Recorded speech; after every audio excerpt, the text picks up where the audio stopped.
So, what's it really like boarding P&O Arcadia for the first time? Well, this was the start of my 16-day Baltic cruise on Arcadia. P&O's adults-only ship. And for once, I wasn't solo. I'd never set foot on Arcadia before. We arrived at the Mayflower Terminal in Southampton just after 11:30 a.m. Now, our official embarkation time was 2:15, but I like to leave a little wiggle room, just in case there's traffic.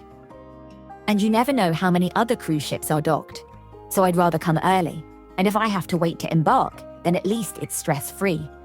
I'd booked CPS parking, which I've used before and always find it so easy.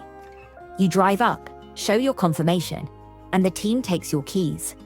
From there, you're just steps from the luggage drop-off area. And honestly, it couldn't be easier. And that's where it gets exciting. You hand over your suitcases, they're tagged and taken from you. And the next time you see them is outside your cabin door a few hours later. There's always that moment of will they make it? But they always do. One thing to keep in mind though, make sure you've printed your cruise documents and brought your passport. You don't want to be faffing about at the desk digging through your emails. Trust me. Those with an 11:30 embarkation time walked straight in. For the rest of us, there was a short wait, about 15 minutes. Not bad at all. Once we were allowed through, check-in was super quick. Honestly, it was just as smooth as my recent Princess Cruises embarkation. No queues, no chaos. Just that quiet buzz of excitement you only get at the start of a cruise. We boarded just after 12 p.m, which meant plenty of time to start exploring. After boarding, you have to head straight to your muster station to scan your boarding passes. That's all you need to do in person. The actual safety briefing is on your cabin TV. Don't forget to watch it before Sailaway, or you'll get a little reminder from the crew. Then it was time for lunch. We made our way to the Belvedere buffet. It wasn't too busy, which was a nice surprise. The space itself, definitely smaller than the massive buffets on Regal Princess or Avia. But the food, it's actually better than on Avia. Everything I tried was fresh, hot, and properly seasoned. Compared to some of the lukewarm food I had on Britannia not long ago, this was a definite step up. Now, unlike on Princess Cruises, where they do a special embarkation day lunch menu in the main dining room, P&O doesn't offer that on Arcadia. Not a deal breaker at all. But if you were expecting a formal sit-down meal on day one, just something to keep in mind. By 1 p.m, our cabin was ready, C197, an inside cabin located on Canada Deck, which is Deck 6, right towards the aft of the ship. Now, I know some people avoid cabins at the back, but personally, I actually like this location. It's usually a quieter part of the ship, and you're fairly close to the main dining rooms, as well as the aft pool deck, so you're not constantly trekking back and forth. A quick tip here, your cruise card won't be handed to you at check-in. It'll be waiting outside your cabin door. Don't panic if you don't have it right away. Now, some of you might be wondering, why go for an inside cabin on a 16-day cruise? For me, it always comes down to the itinerary. On this Baltic sailing, we had lots of port days, early starts, and full-on excursions, so I knew I wouldn't be spending loads of time on the balcony. That's when I'd rather save the money and use it elsewhere, on a really good shore tour or on another cruise.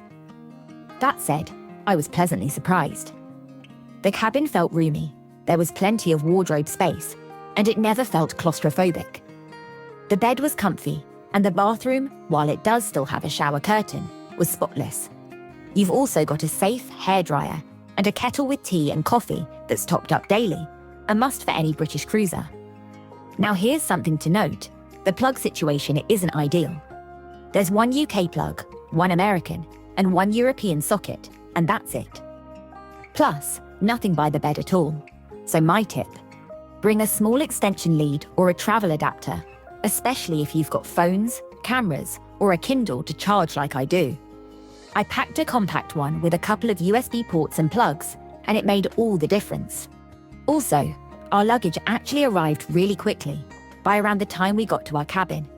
That gave us time to unpack, get organized, and head out to explore the ship without feeling rushed. Before you do anything else, make sure your phone is in airplane mode. That way, you won't accidentally rack up a huge roaming bill. Once you've done that, you can access the My Holiday app, and that's completely free. Menus, schedules, excursion info, it's all in there. But I decided to buy the ultimate Wi-Fi package for the full cruise, and honestly, I was really impressed.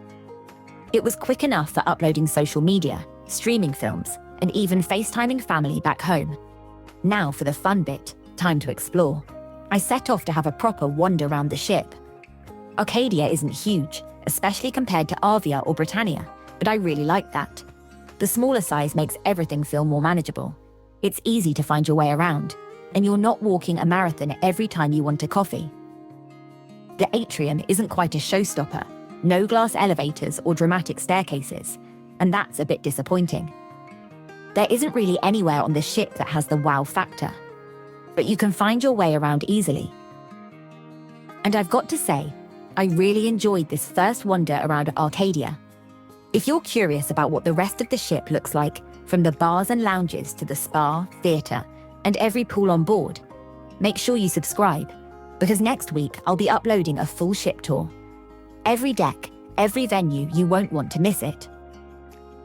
It was even sunny enough to sit out by the Aquarius pool with a cocktail in hand. Not bad for Southampton in spring. And because Arcadia is adults only, the atmosphere was super relaxed. Now, I'll be honest, I felt like one of the youngest people on board. There were more walking sticks and rollators than I've ever seen on a cruise. But everyone was lovely, and it really gave the ship a very laid-back, quiet vibe. Now, I've always loved a Sailaway. There's just something about that moment when the ropes come off, and the ship gently pushes away from the dock. You feel like the holiday is properly beginning. From Arcadia, we had a great view up on deck near the Aquarius pool, cocktail in hand. The band wasn't playing, and it wasn't a huge party atmosphere like you might get on Avia, but that kind of suited the ship. It felt relaxed. Grown up. Peaceful.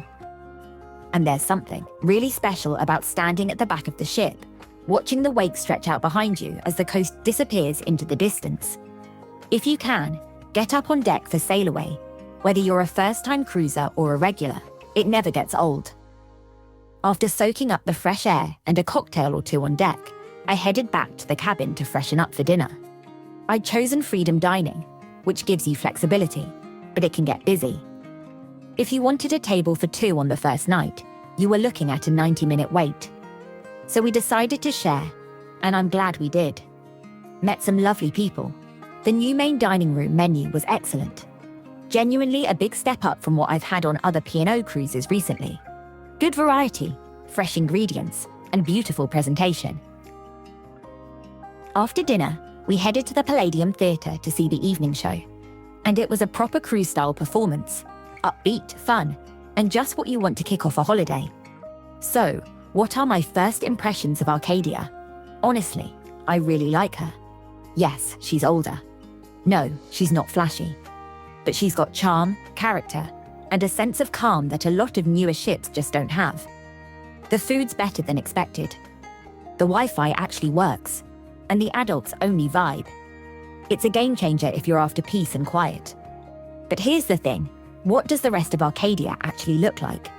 From the bars and lounges to the theatre, the spa, and every pool on board, I'm giving you the full ship tour in the next video. So make sure you're subscribed and ready. And if you've cruised on Arcadia before, let me know your first impressions in the comments.